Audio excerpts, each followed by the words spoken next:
So today I want to talk to you about 3 things that you should do when you lost your job.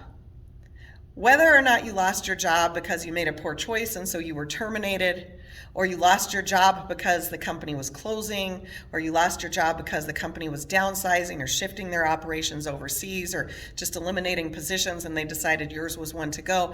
For whatever reason you lost your job, there's a lot of things that come with losing a job. And so we want to address those. And so the 3 things that I'm going to talk about have nothing to do with your job search.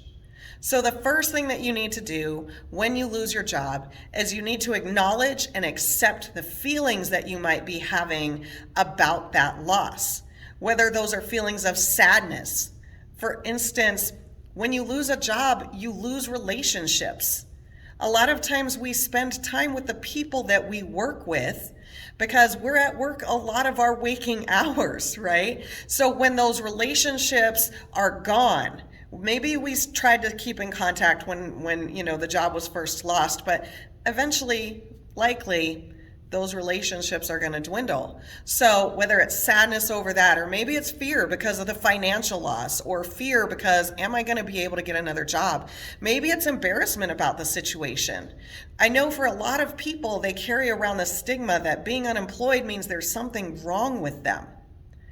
It might even end up being disbelief. I can't believe this happened to me. And it might even be frustration or anger. Here's the thing. These emotions are going to change. So you might in one moment find yourself being sad, and then the next moment you're frustrated and angry. So you need to acknowledge and accept these feelings. Do not try to push them aside, which is what so many people try to do. They say, I just need to go job search, so I'm just going to not deal with these. But if you don't deal with them, they're likely to bite you in the butt during your job search. So for instance, maybe you're in an interview and they ask what happened to your last position, and you're explaining, only you come across really angry. The new employer is not going to like that. So you need to deal with these emotions, work through them, allow yourself to have them. There's nothing wrong with that. The second thing that you need to do after you've lost a job is to create a self-care plan. So you're going to have all of these emotions, and the job loss itself is stressful, but the job search is also stressful. So you need to make sure that you're taking care of you because you're number one.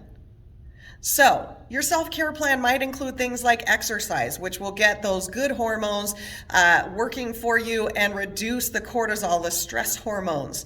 And also, it just feels good to get out and exercise. It might be things like meditation or getting out into nature. It could be journaling. That's a great option for you. It might even be doing some kind of like art.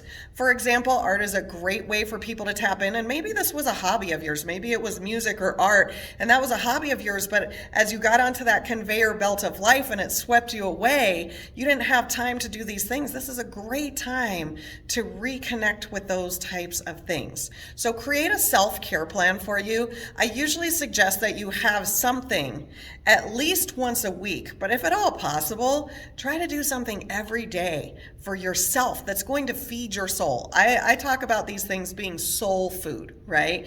So reconnecting with yourself, reconnecting with those things that feed your soul. And the third thing that you need to do when you lose your job is to reflect. First of all, maybe if you were, for example, terminated, you made a poor choice, you need to reflect on what could I have done better? If you weren't let go because of your own fault, so the company just had to let you go, you need to reflect and get yourself to the point where you fully acknowledge that this was strictly a business decision. It was not a personal thing. It was a business decision. When businesses make these decisions, a lot of times it's because of the bottom line. It's because of the money. So you need to acknowledge or accept that. And you also need to reflect on, well, what do I want next? Don't just think that just because this is the position you most recently held, that you have to stay in that same field. Is there something else that you want to do? Is there something you've always wanted to try to do? This is a great chance to reflect on that and say, is it time for a change? So those are 3 things that you can do after you've lost your job. And again, they have nothing to do with actual job search. Thank you and have a great day. Good luck on your job search.